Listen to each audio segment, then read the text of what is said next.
Well, it's been another weekend. I hope everybody's weekend was good. Here in the United States, we had 11 mass shootings this weekend and more than 300 shootings altogether. Those are the right numbers. Do not adjust your television. Do not punch your phone screen. Do not throw it in the toilet and flush it. Those are the real numbers. 11 mass shootings Friday to Sunday and more than 300 shootings total. In terms of the mass shootings, we had 4 on Friday, 3 on Saturday, and 4 on Sunday. Now, understand that in the U.S., we have categories of shootings that don't exist in the entire world. You look at Serbia, for example, and what recently happened there with shootings, and you see that there are categories here that would sound crazy elsewhere. For example, in the United States, we have regular shootings, not mass shootings, where 1 or 2 people are killed or injured in many. That's a regular shooting. You then have mass shootings where you have 3 people injured or killed in total or more. And then you have nationally covered mass shootings, which are mass shootings that the country takes an interest in. And indeed, by the way, if you're interested about these numbers, go to gunviolencearchive.org. You can see the mass shootings. You can see all shootings over the last 72 hours. For example, this morning there have already been shootings in Los Angeles, 2 in Texas, I'm sorry, 1 in Texas was this morning, 1 was yesterday. Okay, so you kind of get the picture. Some of these make national headlines. For example, the one in Allen, Texas did. This was at the Allen Premium Outlets, where 8 victims were killed, 7 were injured, and the shooter was, quote, neutralized, per a report by Fox 4. That one received extensive coverage, many politicians weighing in about it. We'll dig into that one in more detail a little bit later. But then there are other mass shootings that get less attention. For example, there was the one in St. Louis, Missouri, where 2 teens were killed and 2 others were injured. This was yesterday morning, Sunday morning. This one got local coverage, but didn't really get national coverage. That's because in the United States, not just shootings are so common, mass shootings are so common that it's got to be really depraved and deranged, like particularly sick, to even make national headlines. And again, that's just mass shootings. Then we have just kind of like your run-of-the-mill shootings. For example, these aren't even a blip on the radar for most of the country. This one was in Pendleton, Indiana, where a man was found shot to death and police are seeking the public's help. This is sort of like your more pedestrian mass shooting, for lack of a better term. So this is the day-to-day reality in the United States. And we continue to have, and we're going to delve into this, we continue to have a political contingent that wants to do nothing other than offer prayers, sometimes thoughts, sometimes they will think about it, but often it's just they'll pray, sometimes thoughts and prayers, sometimes just prayers. And when I suggested, of course, on Twitter that the prayer doesn't really seem to help, even Christian schools have been shot up, and certainly there's prayer happening there. I'm the bad guy rather than all the people who want to do absolutely nothing.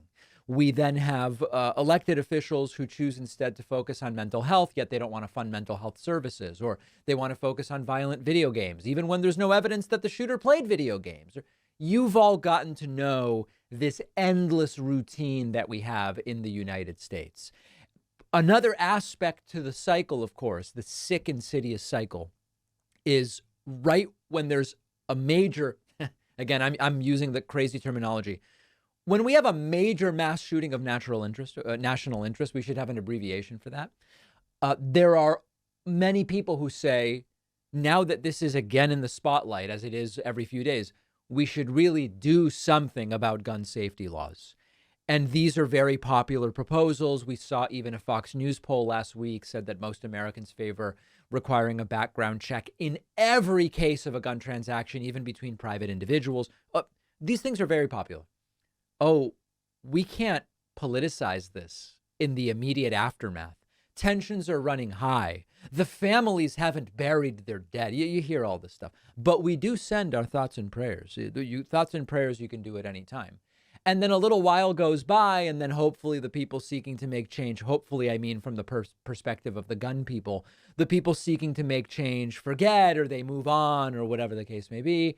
And then nothing happens, and then we have our next major mass shooting of national interest, and then same cycle over and over and over again.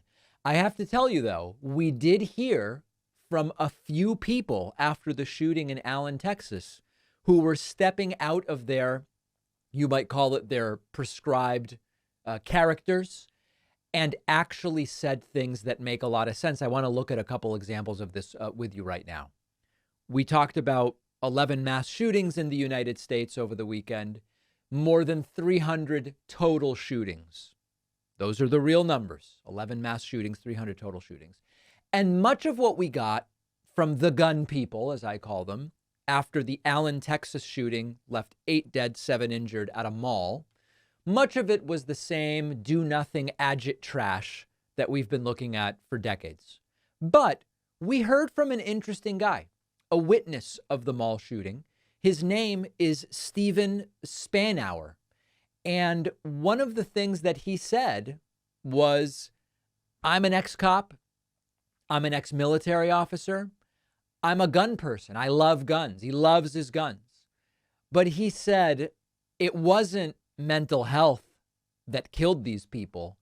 It was an automatic rifle with bullets. This guy presenting some moral clarity on this as a gun lover. Okay, let's listen. I don't know what the gunman's problem was. I don't know his motive, but it wasn't mental health that killed these people. It was an automatic rifle with bullets. That's right. What killed them. I'm a gun lover. I have guns. I'm a former police officer. I'm a former Army officer. But these M4s and AR-15s, they've got to get off the streets or this is going to keep happening. And we've got to stop that at some point. It could be you. It could be your family member. I never imagined it would be me. I never imagined it would happen in my community, but it did. And we've got to stop this type of carnage. And all the politicians are going to make statements. They're going to offer prayers and condolences. Prayers and condolences won't bring these people back. Right. We need some action in our legislatures at the federal and state level for better gun control. And I'm saying that as somebody who loves guns. Who can argue with that? And you know what? This isn't that rare of a view among the progressive gun owners. I know so many people, my age, older, younger, progressives who own guns and have this exact same view. And to be perfectly frank, much of their gun ownership, this guy loves guns. Okay, good for him. But he has the clarity to say, we've got to do something about the guns. I have some friends who love guns and collect and all of this stuff, and they are completely fine saying it should be really strict. I'm willing to do whatever I need to do. I'll get the safe. I'll get the insurance. I'll get the required. I'll get a mental health eval. Not that these things are required, but they're willing to do them if everybody's subjected to them. We'll do the mental health eval. I'll do liability insurance, relicensing, eye exam. Right? It's got to be at least as difficult as getting and maintaining a car and a license on the road. But some of my progressive gun owning friends just realize that they don't want only the right wingers having the guns. And that becomes a race to the bottom, arguably, even though I sympathize with that and I understand it. So we need something to change that most of us would agree with, although there are some on the right who actually say we don't need anything to change other than people buying more guns. Okay, well, they're pretty sick. It's going to be hard to talk to them. But we have a list of very low-hanging fruit that the country, by and large, agrees with. We looked at the poll last week, background checks in all cases at the top of the list, waiting periods, banning some guns, et cetera, et cetera. We know some of the things that the country agrees with. But there's too much money raised. There's too much NRA blood money, which is effectively what it is, doled out to elected officials. And unfortunately, listen, I don't want to say nothing will ever change. That's a defeatist attitude. We've seen just about every scenario teed up where you should be able to knock one out of the park easily and achieve some change. After Sandy Hook comes to mind, and yet nothing or almost nothing happens. So good for Steve Spanauer for saying what he said. Gun lover, but it wasn't mental health. It was the guns that did this. Meanwhile, there are still Republicans saying all we need is thoughts and prayers. Let's look at that next. Representative Keith Self is a Republican. He represents the area that suffered this terrible, terrible shooting, Allen, Texas. And he was actually asked on CNN, what about all these people who just say thoughts and prayers? That doesn't work. And he said, oh, yeah, it does. You just have to believe in the power of God. What? Explain that to me, Keith. Listen to this. Now, you know, Congressman, that is a common refrain after these incidents, after mass shootings, but many people argue that prayers aren't cutting it. Prayers are not preventing the next mass shooting. I wish she said rather than many people argue, just prayers don't prevent mass shootings. So when you say many people argue, it's like, well, but many people argue that they do. No, it's just prayers don't prevent mass shootings. And yet it's all you're willing to offer. Listen to this. What is your response to that criticism? Well, those are people that don't believe in an almighty God who is absolutely in control of our lives. I'm a Christian. I believe that he is. Oh. We have people, though, with mental health that we're not taking care of. Oh. Since this nation made the decision that we were going to close the mental health institutions, many of these situations are based on that. And the people that say, and I would like to stay away from the politics today because I want to focus on the victims. Right. Except the problem is right wingers who want to do nothing always want to stay away from the politics. They are the political problem, right? It's almost a sick joke to say, listen, this is not about guns. This is about, we need mental institutions, which were horrifying, by the way. Many of the ones that closed were horrifying. I've been reading a book about it, in fact. Worst conditions. Nobody's getting cured at those places. But prayer works. But let's not get all political. I want to take the politics out of it. We could take the politics out of it if we just did what the American people agreed should be done. 5 of the 10 or 12 things that I've outlined before. He makes the political issue a necessity because he and many of his party say, we don't need anything other than prayer and I guess mental institutions. Today, we should be focused on the families. Prayer is powerful in the lives of those people that are devastated. I know people Says who? want to make this political, but prayers are important and they are powerful in the families who are devastated right now. That may or may not be. It is completely compatible to say prayer may be a soothing tool for victims, or it may not. It's up to them. But it has nothing to do with what civil government must do about this scourge or scourge of gun violence, depending on whose pronunciation you prefer. These can be two different things. But prayer from elected officials certainly can't be considered policy. Remember when a few weeks ago people were furious with me because I said, hey guys, if you need any more evidence that prayer doesn't work, it's that people were shot up at a Christian school where they presumably pray all the time. And people were mad at me. Oh, David, that's so insensitive. You Christian hating Jew bastard. We've got a lot of those. How dare you blame the kids? Folks, the prayer doesn't work. That's the problem. Whoever thought it did, they were wrong. It's not the kids. This is really the offensive thing to say. You've just got to believe in an almighty God who controls everything. And think of that. If you truly and literally believe that a God is in charge of the minutia of everything, including mass shootings, why would you legislate anything? And that's the danger that you have to really understand. If we believe Keith Self is literally representing his views, now the prayer is what we need because God is in control of everything. Then of course they're not going to do anything legislatively. They don't think they have to because God has already decided how many shootings there are or aren't going to be and who's going to survive or die. It's a cop-out to do nothing, which is exactly what they've done. So that works really well for them. Don't forget that the best way to support the David Pakman Show is by becoming a member, which gives you access to the daily bonus show, the regular show with no commercials. You also get access to our entire archive of every episode dating back a really long time and plenty of other awesome membership perks. Go to joinpakman.com, joinpakman.com. The David Pakman Show continues to be an audience-funded program, maybe different than some of the shows you're used to watching. We don't have a big corporate funder. We don't have a massive ad budget. What we have are people who listen to the show or watch the show and like it enough to say, hey, I'm going to contribute a few bucks a month. That's really all we're talking about. We provide great perks with great strength, including the award-winning bonus show. It is true. It's all awards we've given out. But still, I do think we should consider them valuable. You also get commercial-free audio and video streams of the show every single day. You get invited to the members-only town halls. We've got a soundboard that you can use. That is a frickin' predator right there. Yes, on the member side of the website, there's a soundboard you can use for whatever reasons you might want to use it. I'm not going to give anybody any ideas. And you can sign up at joinpacman.com. Always, there is a coupon code available. This week, you can use the coupon code INDICTED. Indicted.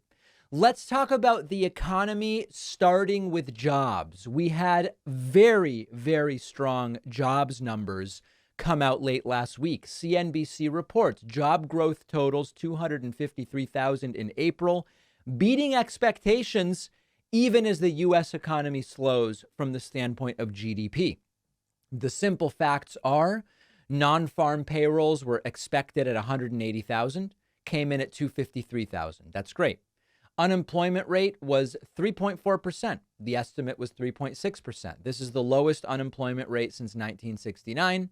And average hourly earnings went up 0.5% and are now up 4.4% from a year ago. Wages growing faster than expected, both in the last month and in the last year. A couple of other interesting things to mention here. One is that black unemployment, much touted and discussed by Donald Trump as one of his major accomplishments, has hit an all-time low. Do we care specifically about the racial breakdown of jobs? Well, we care to the extent that elected officials in Washington use it as a political football. Now, what does this say in general about how the economy is doing? Well, we have to look at a lot of different things when we ask, how is an economy doing? An economy is not only jobs. An economy is not only stock market. An economy is not only GDP or inflation. But in sum total, we can look at a lot of these things. For example, here is a chart of the Dow Jones Industrial Average. This is a 1-month chart. As you can see, the Dow is up over the last month. Here is a 6-month chart. The Dow is up over the last 6 months. Here is a year-to-date chart. The Dow is up there. Here is a 1-year chart. The Dow is up there as well. And here is a 5-year chart. And the stock markets over longer periods tend to go up, and it is up then as well. So jobs numbers, quite solid. Stock market, quite solid. Inflation now for the better part of a year has been trickling down and down and down with some blips where it goes up. Are inflation numbers where we would love them to be? No. Are they dramatically better than when Trump left and Joe Biden came in? Absolutely. And then we have GDP. GDP growth was still positive in Q1, but it did slow down. Is this the most exciting, dynamic, and explosive, electrifying economy that we have ever seen? It is not. Is this the near disaster that the right claims the United States economy finds itself in because of Joe Biden's presence in the White House? Absolutely not. And as I've said many times before, many of these indicators only have little bits to do with the policy from the Oval Office and the presidency. Now, there are always reflexive people, like they can't help. They just like vomit out these talking points when they don't like conceding that the economy is doing okay because the person they didn't vote for is in the Oval Office. You will hear things like, there's jobs created because everybody's working 2 jobs and that makes the economy bad. We have an indicator of that. There are not a uniquely large number of people working 2 jobs at this point in time. You hear about, well, it's the reason it's happening is because stay-at-home moms are having to go back to work because the economy's so bad. Yet you never want to talk about that dynamic when you do your labor participation rate conspiracy theory. So we hear about all of these things year in and year out. We can find the data. There is not anything particularly alarming or different right now about the number of people who were out of the workforce and went back in, or the number of people working 2 jobs. It doesn't mean we don't have problems. Wages relative to inflation have been stagnant for a while now. That's a long-term problem. It's bigger than Biden. It's bigger than Trump. It's bigger than Obama. Okay, you get the picture. Labor participation rate. The country's population has been growing for a very long time. At most times, you can say we have more people than ever working, and we have more people than ever not working. That makes it a really popular political football to throw around. My suggestion is to zoom out, look at unemployment, job creation, GDP, stocks, inflation, meaning consumer price index, wage growth, and I could go on and a couple more, and then take the general temperature of it to get a sense of where we are. If you do that, it is not possible to come to the conclusion some on the right have come to, which is that Joe Biden's economy is a disaster, putting the United States on the brink of collapse. There is no case that can be made with data, actual data, honest data, that would accurately suggest that that is the situation right now. Could the economy be better? Sure. Is the economy a disaster right now? Not at all. Could it become one in the future? Of course. We have a top-rated poll, A-rated poll, which says that Trump would crush Biden in 2024 and DeSantis would crush Biden in 2024. We're going to look at the poll. Many of my right-wing friends wrote to me over the weekend and said, David, you will never cover this poll. Does that sound like me? Does that sound like something I would do? Just ignore a poll because the numbers don't coincide with, I guess, what I would like the numbers to say, which I would like the numbers to say, nobody's going to be so stupid that they're going to fall for voting for Trump again. That's what I would like the numbers to say. Many of the numbers don't say that. So let's look at this new poll and then look at some caveats. Biden faces broad negative ratings at the start of campaign, post-ABC poll finds. And indeed, we don't have to look at every aspect of the poll. But when we look at the 538 compilation of recent polls, and please, there's these people in the audience who will write to me and say, David, why do you use left-wing 538 to look at polls? 538 isn't doing their own polls. 538 just aggregates polls. So you can look at the polls and judge for yourself the deal with the polls, okay? ABC News Washington Post poll. Among registered voters, Biden losing to DeSantis by 6. That is no longer a statistical dead heat. There is a caveat, and I'll get to it in a moment. Among all adults, DeSantis leading Biden by even more, 7. What about Biden versus Trump? Well, among registered voters, Trump leads Biden by 6, the exact same lead that DeSantis has. And then if you look instead at all adults rather than just registered voters, Trump leads Biden by 7, the exact same lead that Ron DeSantis has over Biden. So anytime we get one poll, we usually want to do 3 things. Actually, listen, let's be thorough, okay? It's a Monday. We can be a little more thorough. We want to do 4 things. Number 1, is this a well-rated poll or is this a toilet trash poll? This is a well-rated poll. A rating, ABC News Washington poll. Generally speaking, these polls are trustworthy. Second question, is there something about the timing of what is being asked about that would make all polling about this question less accurate? Well, I don't know the answer to that. You can make the case it's too early to do general election polling because it's only May of the year before.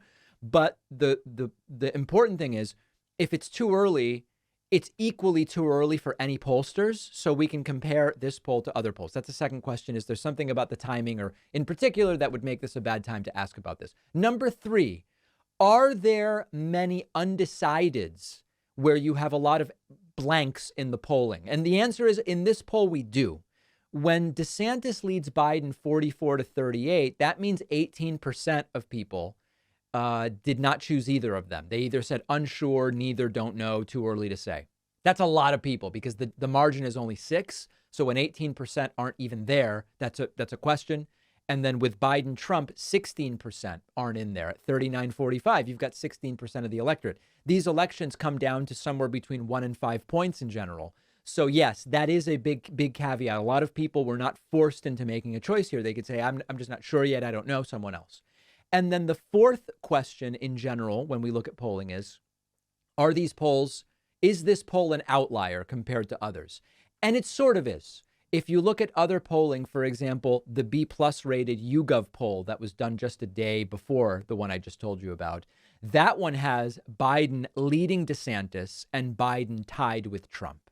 So the most important message here is whatever your view on whether YouGov should be a B plus or a B minus poll, or whether the ABC News poll was, done at 3 a.m. and people were too tired to respond accurately. Like, whatever you want to come up with any of these polls, the message here needs to be, it is not at all obvious that Joe Biden can defeat DeSantis or Trump in re-election. That's what we need to be screaming from the rooftops, and that needs to be the message. Now, one bit of good news from this is that DeSantis's numbers against Biden are good. And let me tell you why that's good news. I'll explain what I mean. DeSantis has been crumbling in Republican primary polls. And he had this bizarre, where he was asked a question and he grinned and was like a bobblehead. He was massively triggered when asked about Trump recently, and we'll have more clips of DeSantis later today. He just doesn't seem to be able to handle it. Republican donors are bailing on DeSantis, billionaires saying this guy doesn't have what it takes. And so DeSantis, it's not clear whether DeSantis will or won't announce. I believe it is better for the eventual Democratic nominee, likely Joe Biden, for DeSantis and Trump to have a really long and a really ugly primary. I believe that will weaken them. I don't believe this, well, whoever comes out will be stronger because of the fight. No, I believe that many will be turned off by how ugly DeSantis v. Trump is likely to get. And hopefully DeSantis will be encouraged to run, even if he's not doing so well in the Republican primary polls, because he sees, hey, if somehow I could get on the ballot in November of 24, I have a really good shot at defeating Joe Biden. His ego may not allow him to get away from running when he sees those poll results. That's the one good bit of news I can find of them. The really disturbing news is this is a country who is so disconnected from fact, empiricism, common sense, reality, sanity to some degree, that they genuinely might. There's tens of millions of people who, if they get the chance, they'll put Trump in the Oval Office or DeSantis in the Oval Office, and that should really scare us. We'll have all of these stories on our YouTube channel. Go to youtube.com/The David Pakman Show. Help us get to 2 million subscribers on YouTube. We'll take a quick break and be right back. If you value what we do at The David Pakman Show, remember to support us on Patreon. Go to patreon.com/David Pakman Show, where you can get access to behind the scenes videos, the daily bonus show, the commercial-free daily show, as well as special discounts on merch, including hats, hoodies, mugs, and t-shirts. You can support the show for as little as $2 a month. Check it out at patreon.com/David Pakman Show. Well, the weird are getting weirder. Donald Trump said in Scotland that he was leaving early in order to go to the E. Jean Carroll rape trial in New York, apparently to testify, which was news to so many people. Wow, Trump's leaving. He's going to testify. And then he just didn't. And his lawyer said, he's not testifying. What are you talking about? This just goes from the comical to the completely absurd to the pathetic and dishonest. Here is Donald Trump. Trump had until 5:00 p.m. yesterday to let the court know in writing if he was going to testify today. And he told, I believe this was Irish press. I don't know if this video was filmed in Ireland or in Scotland. Here is Trump saying how terrible it is. He's got to leave early. He could be playing golf, He's got to leave early and go testify, I guess, in the rape trial that's happening in New York. Take a look at this. Oh boy. Our video is glitching badly. That's not good. Let's take a look. Here we go. Leave Ireland and I have to leave Scotland, where I have great properties. I have to leave early. I don't have to, but I choose to. Will you attend the trial, Mr. President? I'll probably attend. It's a disgrace that it's allowed to happen. It's called false accusations against a rich guy, or in my case, against a famous, rich, and political person that's leading the polls by 40 points. Right. And I have to go back for a woman that made a false accusation about me, and I have a judge who's extremely hostile. And I'm going to go back, and I'm going to confront this one. This woman is a disgrace, and it shouldn't be allowed to happen in our country. All right, so he very clearly says, I'm going to go back, and I'm going to confront the woman, and I'm going to go to the trial. Okay, well, he had up until yesterday at 5:00 to notify the court that he's going to do that. And of course, he's not going to. NBC News, Trump won't testify in E. Jean Carroll rape and defamation trial after judge's deadline passes. Judge Lewis Kaplan set a deadline of 5 p.m. Sunday for Trump to notify the court if he wanted to testify after his lawyers said that he would not. So what do we make of it? We don't know. Did Trump think he was going to go testify? Did Trump think the media would be impressed by him saying he was going to go? His attorneys did not issue a filing by the 5 p.m. Sunday deadline that was set. Closing arguments started earlier this morning. Lawyers for Trump and Carroll rested their case in the civil trial last week. Kaplan left open the possibility for Trump, who said he would not appear, to take the witness stand, giving him time to change his mind. Trump's lawyer said last week Trump will not testify. They are not putting on any witnesses. Attorney Joe Tacopina reiterated that on Thursday when he rested. He told the judge he spoke to Trump earlier and Trump waived his right to testify. Trump, however, told reporters on a golf course in Ireland he was going back to New York because of the case. I'll probably attend. She's a fake. It's a disgrace. I've got to go back and do it. So listen, I have absolutely no idea where this case is going to go. We're going to look at deposition testimony from Trump in a couple of minutes. I have no idea what this court will find on any of these questions. It has been obfuscation and chaos and wacky depositions. It's been, there's no sensible way for me to come up with a prediction, and we'll kind of have our answers soon. So we'll figure that out. Even legal opinions that I've looked at are sort of split as to what is to be expected here. What we can be sure of is that no matter the outcome, Trump will claim either victory or will martyr himself. That no matter what, that we know is going to happen. Why did Trump say he was going to testify when he wasn't? We don't know. Let's now look at when Trump did testify in the sense of being deposed. Insane videos released over the weekend. All right. We have gotten to the end to some degree of the Trump defamation and rape trial brought by E. Jean Carroll. We now have video of Trump's deposition. It is as crazy as anything I have ever seen. Here is an unbelievable moment.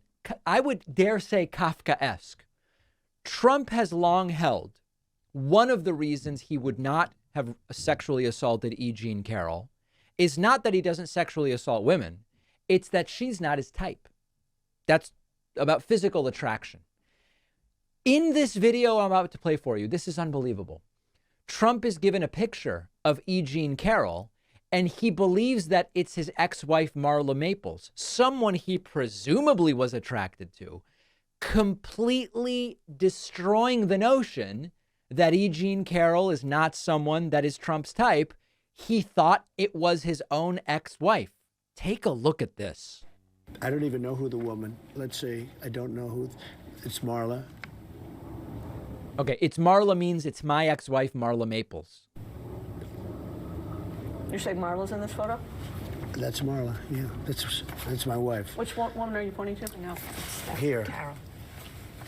Oh, is that? The person you just pointed to was E. Jean Carroll. Who is that? Who is this?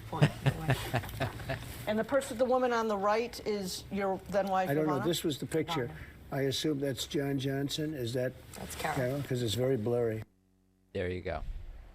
Trump insists, and again, I'm not focusing on the insanity of being accused of having sexually assaulting someone and then saying they're not my type.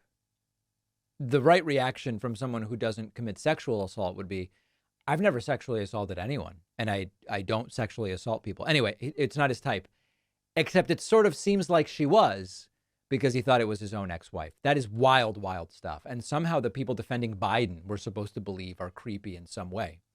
We then get to the next section about this, about she's not my type. It wouldn't be my first choice. And Trump, I think in this clip, he also tells the lawyer asking him the questions that she wouldn't be a top choice for Trump either. Look at this. When you said in that video that Ms. Leeds would not be your first choice, you were referring to her physical looks, correct? Just the overall. I look at her, I see her, I hear what she says, whatever. You wouldn't be a choice of mine either, to be honest with you. I hope you're not insulted. Wow. I would not, under any circumstances, have any interest in you. I'm honest when I say it. I would not have any interest in. When you Grotesque stuff.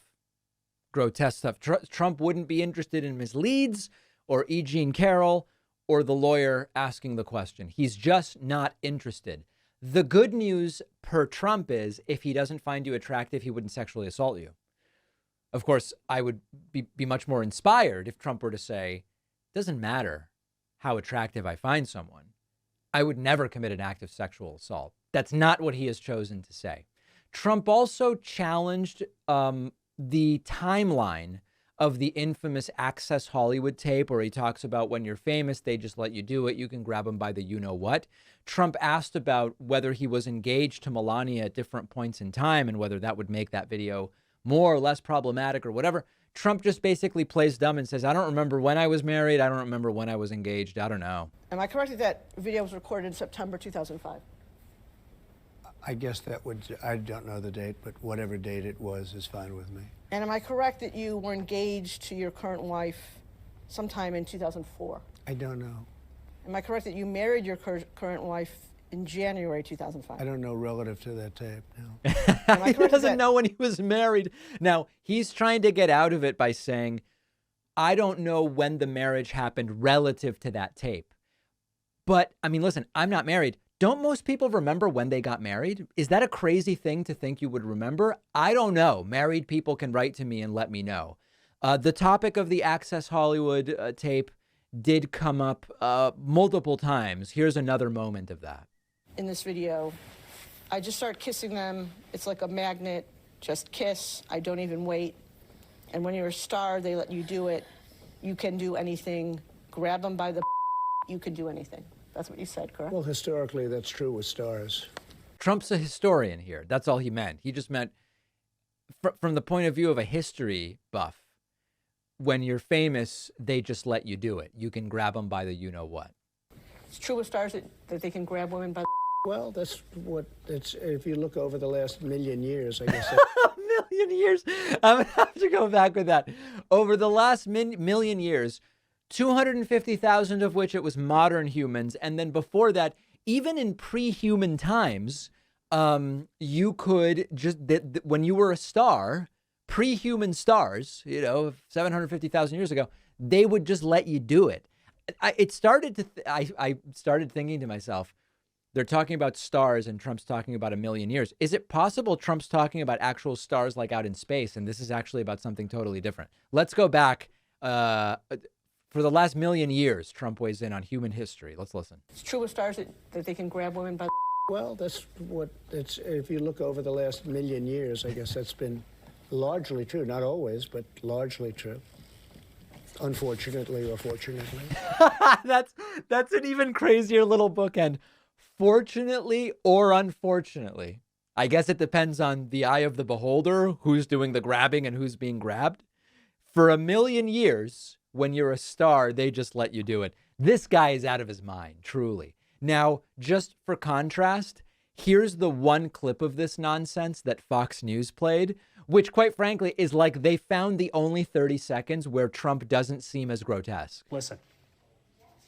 I didn't have to reach out to anybody because it didn't happen. And by the way, if it did happen, it would have been reported within minutes.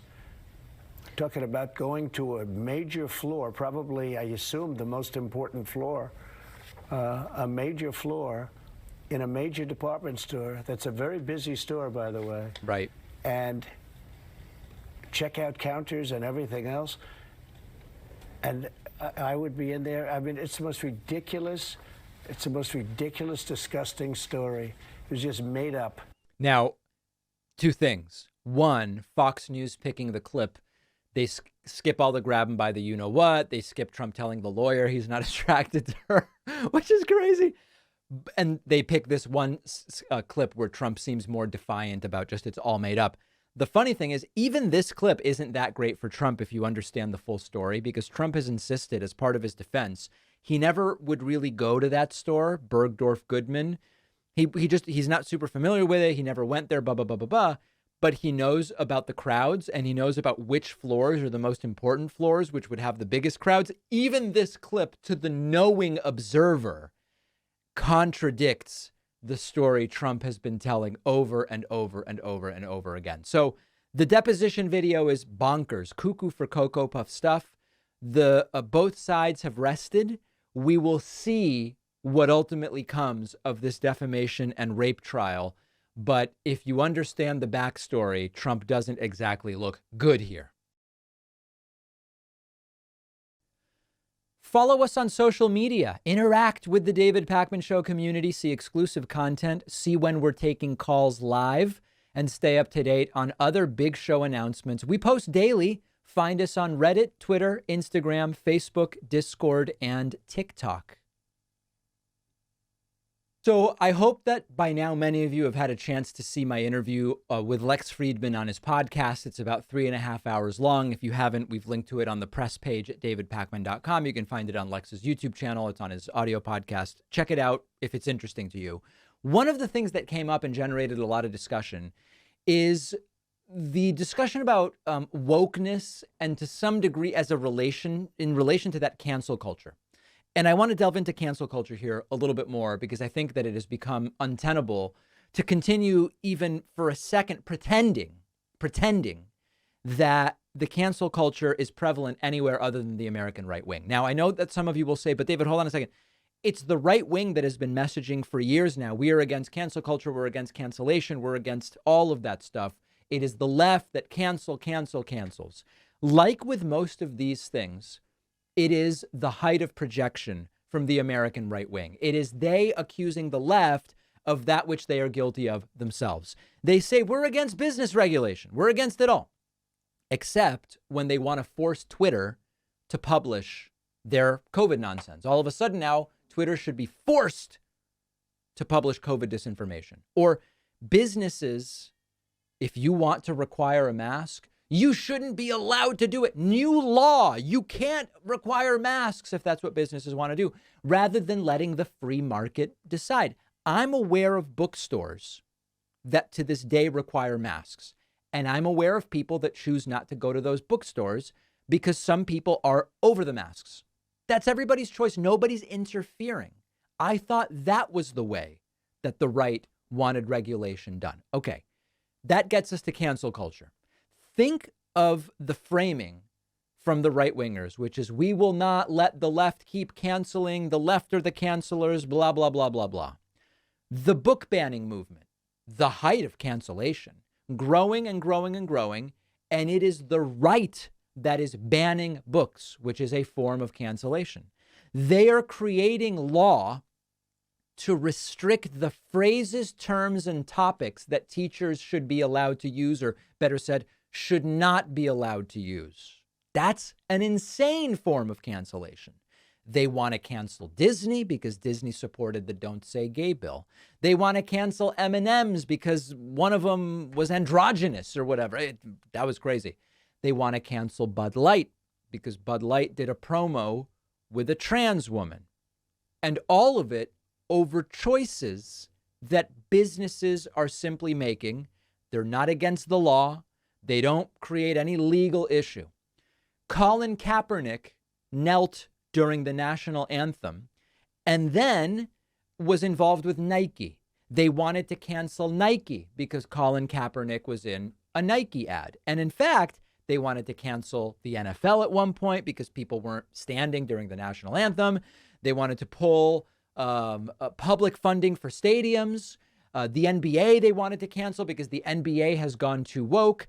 With Dr. Fauci, it's cancel, arrest, imprison. Some even said execute Fauci. Execute Fauci, some went as far as to say, because Fauci was too arrogant or something about medical knowledge. Meanwhile, they were listening to Trump's medical advice. Liz Cheney, cancel. She's the wrong type of Republican. There's no room for her. Cancel her Republican credentials. She can't be in the Republican Party. Kick her out. Other Republicans who simply don't believe Trump won in 2020. Mitt Romney, cancel him as well. They want to silence people who are woke on Twitter. They want to cancel drag shows that aren't being forced upon anybody. It's up to parents. Do you bring your kids to a drag show or don't you? Yeah, by the way, the other day, this is the season now for pride parades. And I ended up wandering through a couple pride parades over the last few weeks. And I laughed to myself as drag performers came by, or, all sorts of different things. I laughed. Imagine seeing this. I had my baby daughter with me. Imagine seeing this and thinking, oh my goodness, shield her from this. This could damage her. This could ruin her in some way. It's bonkers stuff, but they want to cancel all of it. Black Lives Matter definitely deserves to be canceled as well. How did these folks become such snowflakes, afraid of everything and wanting to invoke in so many of these cases the power of the state, not in all, but in many of these cases, the power of the state to control and to cancel as well. So we have to really understand that if you zoom out, I've been telling you for a while now, they've essentially abandoned policy because they're losing on policy. They're running on anti-abortion. The country mostly wants abortion to be legal. They're wishy-washy on gay marriage and sometimes completely against it. The country wants gay marriage to be legal by a large majority. They're running on don't tax rich people. The country, by and large, thinks taxing the very rich to fund social programs is a good idea. They're running on do nothing about guns, when more than 80% of the country says at least pass a background check law that doesn't let any transactions circumvent requiring a background check, even transactions between people who know each other. They're running against that. They're off on all of the policy. So they go, well, the left wants to cancel, but really it is they who want to cancel. Don't fall for it. Don't fall for it.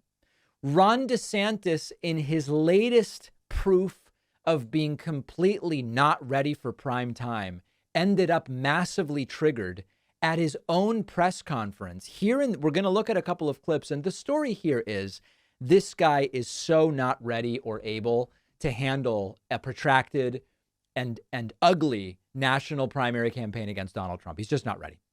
I don't know if he ever will be. He's so uncharismatic. He's so triggerable that I just don't know that he can ever do it. Here, DeSantis cuts off a reporter who tries to ask him about his anti-trans policies. And DeSantis yells out, how many people here are paid or something like that. Cultural issues that you've identified with. Do you think American voters want a How many of these people were paid to come? I mean, like, honestly, it's like, seriously, some of this stuff is just totally manufactured. And when you talk to people, and I know like people in your industry will dress it up with a euphemism, and they'll say it's health care to cut off the private parts of a 14 or 15-year-old. That is not health care. That is mutilation. Whoa. And so when we're standing up against that, this guy's off his rocker. And so when we're standing up against that, we're protecting these kids. We had Chloe Cole. We've had other people who went through this when they were minors. Now they're older. And it's like the biggest regret of their life. They feel like that they were manipulated. I understand there's some physicians that are very ideological about it. But the fact is, people go through a lot when they're teenagers. You grow out of it most of the time in these situations. 80-90% resolves by the time you get there. Sweden, these European countries that went down this road have done a big U-turn. They said this is not good medical practice, and so they don't do it anymore. So all we're doing is doing what's right. The idea that this would have been something that people would have even been controversial, even like 10 years ago, would not have been something that anybody would have said. Well, you know, what's funny is 10 years ago, the right wasn't obsessed with it. The treatments have gotten better, but 10 years ago, the difference was the right wasn't obsessed with it. And in some senses, it was actually a better process to go through and get the treatment that people wanted to get and that they believed was right for them in consultation with their doctors. DeSantis asked about, are you going to run in 2024 or not? And he says relatively soon he's going to get on that. Relatively soon. What do you have to say about a Republican colleague saying that it would be political malpractice for you not to run for the White House? Well, look, I mean, I think that I was started to get asked about this actually years ago. Right. But it's like, look, I was in my first term as governor. We were doing good things. A lot of the stuff I was doing that I think put me on the map was because I was getting criticized for it, especially during COVID. Right. Turned out he didn't want to be in the spotlight. He was just doing the right things and people started paying attention. That Florida handled it right, and then many other things there. But I was like, look, at the end of the day, you know, as a leader, you get things done, very important, but you also got to take that case to the voters and you got to be able to get some support on the election front. And so I felt very confident going into November 22, we were going to do very well. But you really had to put up or shut up on that. And so we did that. And I think that was something that was really significant. So then people have been asking a lot after that. This is all him pretending like he never really was looking to run, but everybody just came to him and they were so impressed. But I also understood that we had this opportunity here to be able to really, really do a lot of great stuff. And I've always said that we're going to see this through, and that's what we're going to do. You know, what happens in the future, look, people will get on that relatively soon. I mean, there's just, you either got to put up or shut up on that as well. So what's weird is if he says he's going to see this through, that suggests that he would stay for the whole gubernatorial term. But clearly, if he's going to run in 2024, that's not going to happen. Unless with the law change, he's actually going to try to be a functional governor. And I don't know what the guy's planning. It's all crazy. It's all really, really crazy. And of course, that term wouldn't be over. If he became president, he would end up leaving. I don't know what he means by we're going to see it through. There was then he wrapped up with talking about cutting off private parts, which is a classic that they now are in love with repeating over and over again. Legislature prohibited doing things like double mastectomies. They prohibited doing things, with male private parts that are very graphic. They prohibited pumping these minors with puberty blockers, which is just not something that it's appropriate. So I think those are appropriate guardrails. Look, there's some parents that this is something that they want to go down that road. But I think a lot of parents, they just want what's best for their kid. Their kid may be going through something. So then they'll go to a physician, and the physician is pushing this stuff on the family. And that's wrong. And so we're happy that we were able to do that. Remember that they've still not demonstrated, to my satisfaction, certainly, that physicians are pushing things on people. For a lot of these folks, explaining options that exist, they say that's a form of pushing. I understand some of those same activists were upset about the death penalty for raping the minors under 12. Why are you upset about that? Is that really the hill that you want to die on? I think some of these people that, particularly the serial abusers of these kids, I think the only appropriate punishment is capital punishment in those situations. Kill them. He's saying kill them. Is he talking about doctors? Who is he talking about? It's just a little bit vague, so you can't be totally sure. So we were right to do that, and we'll continue to do what's right. So, all right, everybody. God bless. Thanks so much. God bless you, everybody. Okay, yeah, we're going to kill doctors. Thank you very much. Now, the polling keeps getting worse for DeSantis. It's not dramatically worse. This is a 2024 Republican nomination poll, and it actually has a chart. You see that the second line here, this DeSantis line, it peaked in mid-February and then got almost back up there in late March. But there's been this pretty significant decline. Quite frankly, the decline started right before Trump got arrested and then did get arrested, continuing to kind of stick between. DeSantis was between 23 and 24 for a while in the primary polling. Remember, this is against Trump. He's now down between 22 and 23. So the polling's getting worse.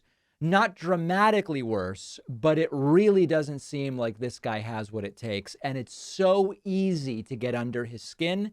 I hope he does run because I think it's better for the Democratic nominee and it's worse for DeSantis and it's worse for Trump. We have a voicemail number. That number is 219-2-DAVID-P. I don't really know what to make of this call. It's a caller who says he's obese, and he's called in before, and he is obese. I believe that part. That's not the joke. But he says he identifies as thin. I don't know. Let's see what you make of this. I don't know if this is like an anti-trans thing or what. No joke. Really, no joke. I am an obese male. But you know what? I identify as a thin, muscular man. Okay. Why? Well, I'm obese compared to who? Compared to a sumo wrestler, I am pretty darn thin. So yes, I identify as a thin, muscular man, even though I am an obese person with metabolic syndrome. Why am I saying all of this? Yeah. What's the difference? I really don't understand the difference. Between what? You don't understand the difference between what and what? between a trans person expressing their gender and an obese person saying they identify as muscular and thin. I don't know. But if there's any greater confusion about trans people than that voicemail, I certainly haven't seen it. We've got a great bonus show for you. There is a new poll, which we talked about at the top of the show from ABC. And we talked about the top level results. But there are some other results that are interesting, including one that shows that under 35% of the population right now believes Joe Biden has the mental sharpness required for a second presidential term. We will discuss that. Will that become a problem? The Seattle Public Library System has launched a program to allow teens to access books that have been banned. We will discuss that. And lastly, in the wake of this horrifying shooting in Texas, a Texas lawmaker is lobbying to teach third graders to do first aid for gunshot wounds, so that if there's a shooting and one of their classmates gets shot, the third graders, who would be between 8 and 9 years old, would be prepared to administer gunshot-related first aid. This is where we are in Texas, in the United States.